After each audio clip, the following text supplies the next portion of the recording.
Tapos na aming sila. Lesson sila.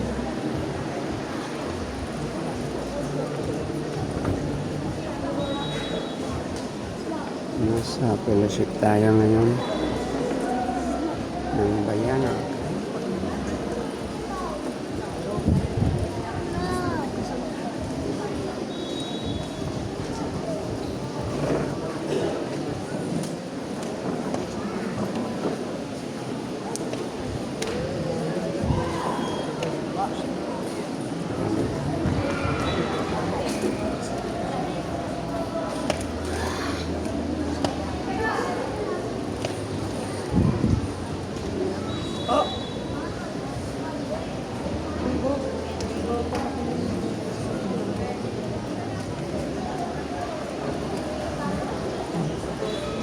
Okay.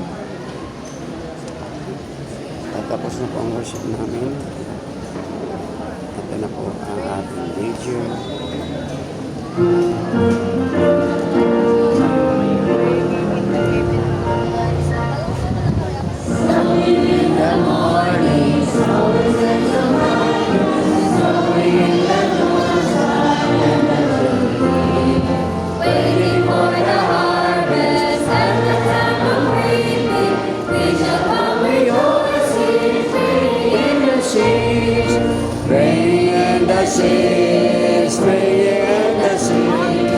We shall come rejoicing, ringing in the seas, ringing in the sea, ringing in the sea. We shall come rejoicing, ringing in the sea. Sowing in the sunshine, sowing in the shadows, reaping in the blossom, refreshed in the breeze. By and by the harvest and the labor ended, we shall come rejoicing, ringing in the sea, ringing in the sea, ringing in the sea. We shall come rejoicing, ringing in the seas, ringing in the sea, ringing in the seas. We shall come rejoicing, ringing in the sea.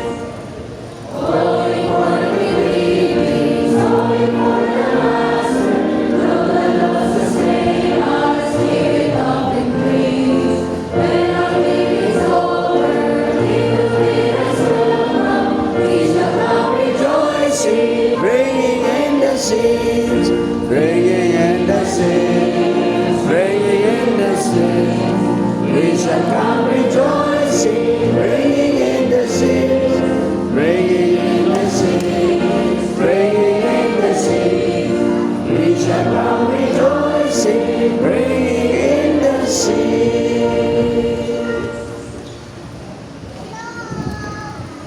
Maraming salamat, Panginoong Diyos, sa inyo pong mga paalala at sa inyo pong inspirasyon sa bawat isa sa amin na maaari kaming magamit sa inyong gawain. Mga Diyos, tulungan niyo kami to have the right attitude, to always feel compassion for people. Pero alam ko lang, Panginoon, that it's only possible kung kami po ay patuloy na nakakonekta at nananampalataya sa inyo. Tulungan niyo po kami lalo pang makilala namin Panginoon Kristo upang nang sa ganoon ang compassion na meron siya ay magkaroon din po kami. Maraming salamat din po Panginoon for reminding us that we are to address all our concerns to you, especially when it comes to the needs of the ministry. Lord, tulungan niyo po kami ilagay lahat sa inyo ang aming mga pangangailangan at ang aming mga concerns.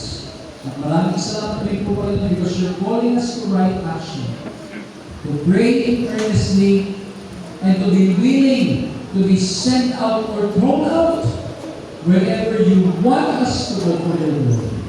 Pagpalain niyo po ang Muntinlupa District at nawa po Panginoon ang bawat isa ay magagamit po ninyo sa pagpapalagalan ng inyong dakilang pangalan sa lugar na ito, sa pangalan ng aming Panginoon Jesus.